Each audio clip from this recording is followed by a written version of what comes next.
Hey guys, I'm on my phone right now, so ignore any mistakes in the formatting, and I'm also typing this out in a bit of a rush, so there might be some typos. Ignore those as well, please. So, I am a 29-year-old female, have been married to my husband, a 32-year-old male, for 3 years now. I'm not particularly close to my family, but my husband has always been very close to his. His family consists of only his mother and his older sister, since his father had never been in the picture, and neither has he ever met the man. My sister-in-law, 35-year-old female, lost her husband to a heart attack a few months back, and we were all really sorry for her since they'd only been married for a year. I had a good relationship with both of them earlier. We were civil to each other. But after her husband's death, things changed. Initially, my sister-in-law would occasionally ask me to run some errands for her because she claimed she was feeling too depressed to do anything, and I'd agree gladly because I wanted to help her out while she was in mourning. And besides, they were only small errands at the time, like buying her groceries or doing her laundry for her. Easy household chores, which I was ready to do without much of a fuss. Sometimes I'd be too busy with my own work and I'd feel compelled to decline, but then my mother-in-law would call me immediately afterward and emotionally manipulate me into doing what was asked of me by reminding me that my sister-in-law was a grieving widow and I needed to show her some kindness and compassion. So I'd do that and end up doing the chores that she asked me to do, even if I myself was dog-tired from my own day. I never mentioned any of this to my husband either because he was mostly at work for the day, and when he came back, he'd be really tired. Also, this was about his family and he's very close to them, so I didn't know how to bring it up with him either, and the longer it went on, the more awkward it began to feel. So I just didn't say anything and continued to do whatever my sister-in-law asked me to. And after a while I was practically her maid because she was making me do everything, right from cooking her meals to doing her laundry and buying her groceries. She probably would have even made me mop the floors of her house, but thankfully she liked doing that herself, since it was good exercise. Anyway, this went on for about 3 months, and by the 3rd month I would be exhausted from working myself to the bone every day. I was taking care of my house, my sister-in-law's apartment, and my business, and it was just incredibly exhausting. I wanted to talk to my husband about it, but I was still feeling really awkward about it and couldn't find the right time to sit him down and have a discussion about this. I was also skeptical of how he would react to this, so I kept it to myself and decided to deal with this situation myself. However, about a week ago, my sister-in-law had me run an errand for her which required me to go through her files, and I ended up calling the cops on her and my mother-in-law because of what I discovered. She'd just resumed work after almost 3 months of working from home, and she'd turned her guest room into an office for herself so that it'd be more convenient for her. Fortunately or unfortunately, the day that she was supposed to resume work, she'd accidentally left her laptop at home because she was out of practice, so she asked me to get it for her, and after a bit of bickering I obliged since her house would be on my way to work anyway. I'd had the keys to her house for a while, and when I went into her office, I realized that she'd left her laptop open and unattended on the desk. It wasn't password protected, and my fingers accidentally brushed the touchpad which activated it. It opened to a screen of an email which she'd abandoned midway, and, surprisingly, it was an email to her mother.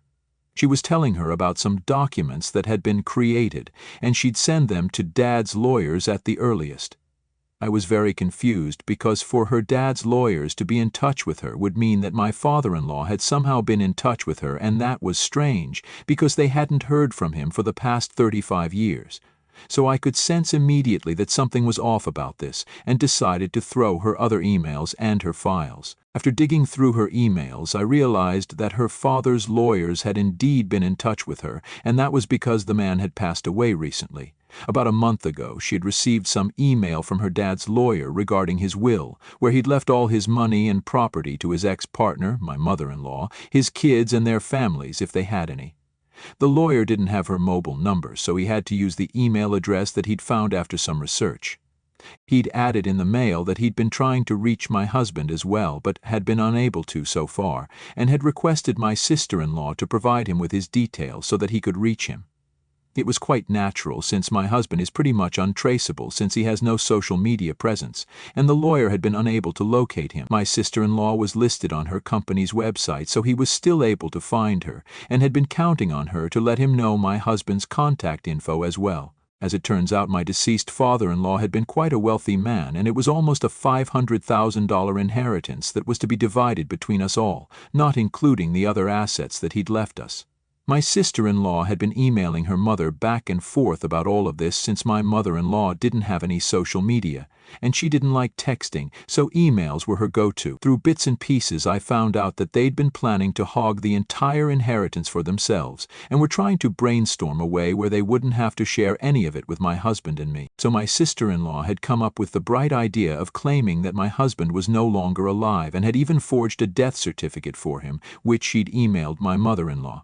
I could hardly believe my eyes when I realized what they'd been up to all along. They'd very cleverly come up with a clever plan to exclude my husband from his well-deserved inheritance because they wanted to hog it all for themselves. And as soon as I got over the shock of it, I immediately called the cop. I recorded all the evidence I could find on my phone and then sent it to my husband while waiting for the police to arrive.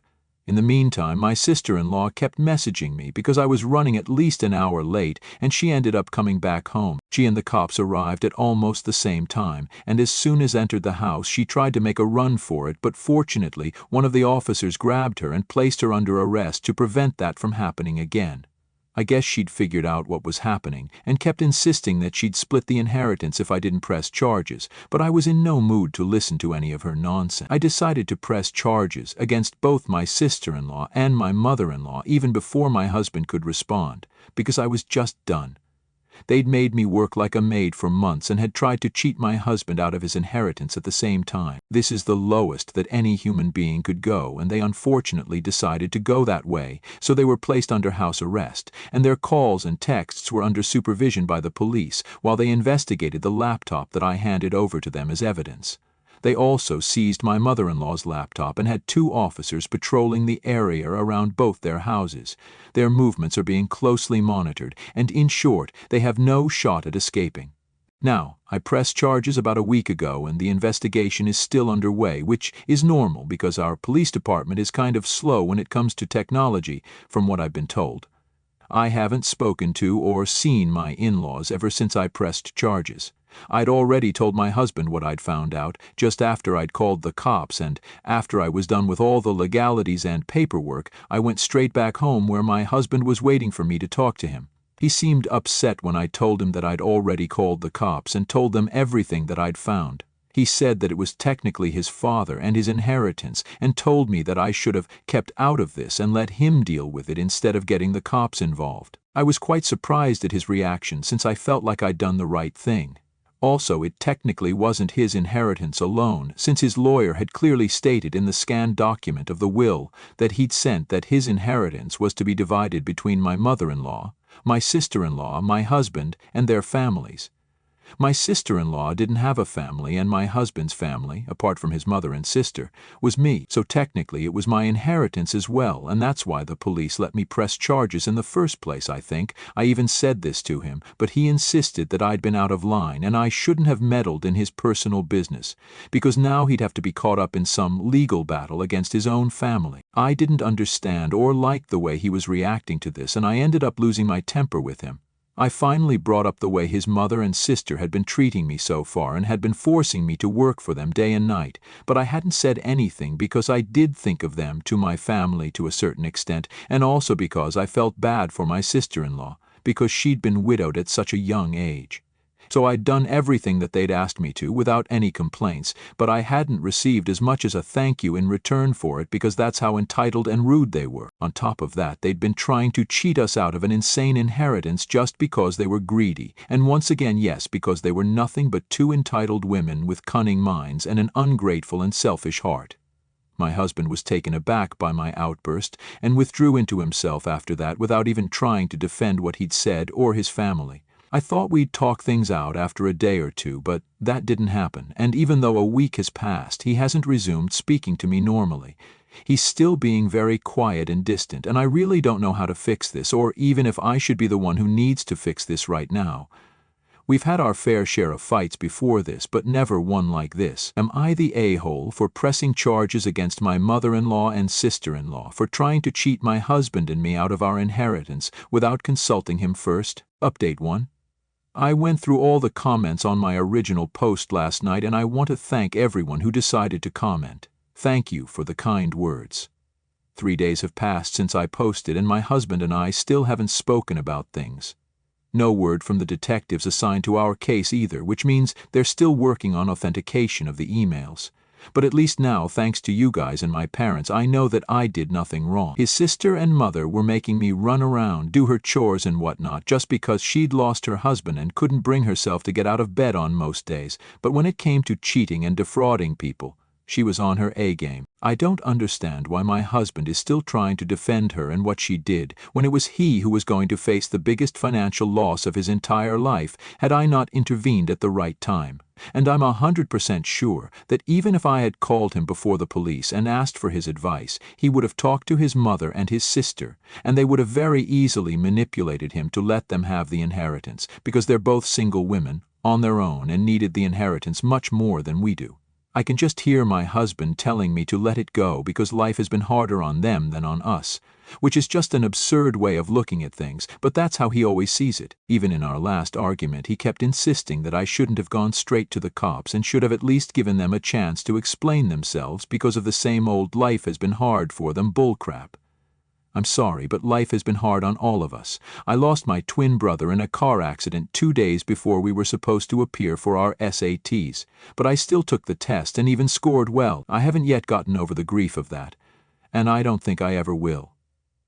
Neither am I implying that everyone should be the same way that I am, but people should at least have the humanity to not use their spouses' or loved ones' demise as an excuse for their messed up behavior. It cheapens their relationship with their loved ones, and also lets the world know what a disgusting and shallow human being you are, which is exactly what happened with my sister-in-law and her mom. They were even willing to pass off my husband as a deceased man just for the sake of money, and if that's not enough to make him see how crazy and greedy they are, then I don't know what is. Update 2. Okay, so I posted an update this morning, and I just spoke to my husband 3 hours back. I sat him down after work, and even though he said he was tired, I told him that this discussion needed to be had right now, and we couldn't just keep putting it off indefinitely because that's not how healthy marriages work. And I don't know about him, but I wanted our marriage to remain as healthy as possible despite whatever happened and whatever had been said and done so far. So he gave in and decided to talk to me. I was blunt and told him point blank that I couldn't have him continuing to support his mother and sister, despite what they did, because it was disgusting and low, and the fact that he hadn't spoken to me for over a week because he was mad at me for reporting them to the police was crazy. I reminded him yet again that I had every right to do what I'd done, since it was very clearly mentioned that the inheritance belonged to me as well as him because I was his family. I was the reason he still stood a chance to get a part of the inheritance that his father had left for him, and had it not been for me, his sister probably would have taken it all for herself and his mom without even thinking twice about him. So it just didn't seem worth it for him to be fighting with me, his only well-wisher as it seems, for their sake. They're the ones who'd tried to pass him off deceased, and they didn't even feel sorry for it. They're the ones who were more than happy to screw him over for their own gain, and yet here he was, fighting with me because of them. Also, let's not forget how we even got to this point and how I found out about all of this. They'd been making me work like a maid while cheating me out of a fortune. So to me, they were the epitome of evil and selfishness, and I told my husband straight up that I would leave him if he defended his mother and sister or fought with me for them ever again after this point. He needed to choose between me and them, and that choice had to be final. I probably sounded crazy to him, but I didn't care. I'd let people push me around for a long time, and I couldn't let them do that to me anymore. My husband stayed silent for a few minutes, and I was afraid he'd say that I could leave, but instead, he chose to apologize and told me he wasn't mad that I'd reported his sister or his mother. I was surprised at that statement because so far, that's what it seemed like. But he continued and told me that he was scared because I'd contacted the police, and let's just say he didn't have a good history with cops. My husband and a friend of his had been arrested for a bit of underage drinking in college, which isn't that big of a deal, but they'd been treated really cruelly, and that had pretty much scarred him for life. I won't get into the details, but trust me, it was disturbing to hear. I don't know why the cops had been so extreme with them, but he'd ended up fracturing his wrist because of that altercation. but the officers got off scot-free. It finally made sense why my husband was so wary of cops anyway. But most importantly, this whole thing wasn't even about his mother and sister in the first place, but more about the fact that he was worried that they'd be treated in the same brutal way that he'd been. When I reassured him that that was not the case, since they'd only been placed under house arrest for now, and even if they were found guilty of fraud, they probably still wouldn't face that long of a sentence. I didn't like them much, and I definitely did want them to be punished, but not the way my husband had been as a teenager. After that, he told me that he had in fact visited his family to make sure they were all right, and once he was sure that they weren't being mistreated, he totally chewed them out for everything that they'd done so far, and even told them that he was cutting all ties with them once and for all, so they shouldn't expect any mercy during the trial. He'd been planning to talk to me and break the ice for a while now, but just didn't know how to do it because he felt like he'd failed me as a husband. He said he'd been feeling way too awkward and useless to even speak to me because all this while I'd been going through so much and he'd just been doing nothing about it. He was oblivious to everything and felt like a complete fool for letting such things happen. I had to tell him that part of it was my fault, because I'd chosen not to share how his mother and sister had been treating me simply because I didn't want to stress him out any more than he already was. But clearly that really didn't work out well for us, and we just kept growing apart. We decided that we'd just hit a rough patch and weren't communicating enough, so we needed to work on that. As for the inheritance, he's obviously happy that his father left him so much and seemed to have a change of heart before passing away, and said that he'd like to find out more about him. That also made me realize that I'd been dumb and I'd totally forgotten to contact the lawyer who had been dealing with the will. I'm going to speak to the cops as soon as I can and try to get the email address that the lawyer had been using so that we can at least get our share of whatever was left to us. Call us greedy, but we've been working hard enough and we deserve this. We've earned this. Update 3. So my mother-in-law and sister-in-law are going to jail for 2 years. It's a lenient sentence for them and they might be able to get out of good behavior, but for now, that's what their sentence is. It's been a while since my last update here, but at least I have good news to share. My husband and I have already received the amount that was left to us, and we've also inherited one of the houses that my father-in-law had. He'd also left us all a letter stating that he'd indeed had a change of heart a few years back, but it was too late to make things right, and he wanted to go peacefully and without any hassle, so he'd left us all his wealth since he had no family of his own to leave it to. He'd been suffering from pancreatic cancer for a while and had finally succumbed to it this year. My husband had been really upset that he didn't get to meet his father even once in his entire life, but at least the man had come around and left us something before he passed on, and that was a beautiful gesture. So wherever he is, I hope he's happy now. We've decided to sell our previous house and move into the one that we inherited, since this is in a much better neighborhood and is just an overall nicer house to live in. It's much bigger and prettier, and it kind of fits my childhood dream of what my future home would look like. My husband has also decided to quit his dead-end job and join me as a business partner. We wanted to do that earlier, but since my business is still small, he was hesitant to quit his job because at least it paid well. But now that we had the money, we could afford to scale up my business, and he could finally quit his job and join me full-time. We're looking forward to this move because it's a huge deal for us, and we feel like we're one step closer to all our dreams being fulfilled, one by one. Also, we have decided to take the advice that most people here seem to agree on and are going to start looking at marriage counselors. The way we dealt with the last crisis was unhealthy, to say the least, and even though that's solved now, I wouldn't want a repeat of this, and the only way to move forward is to get a professional involved here, and that's exactly what we're going to do. Thank you so much, everyone, for being so very kind to us. Wish us luck for our new journey as business partners now.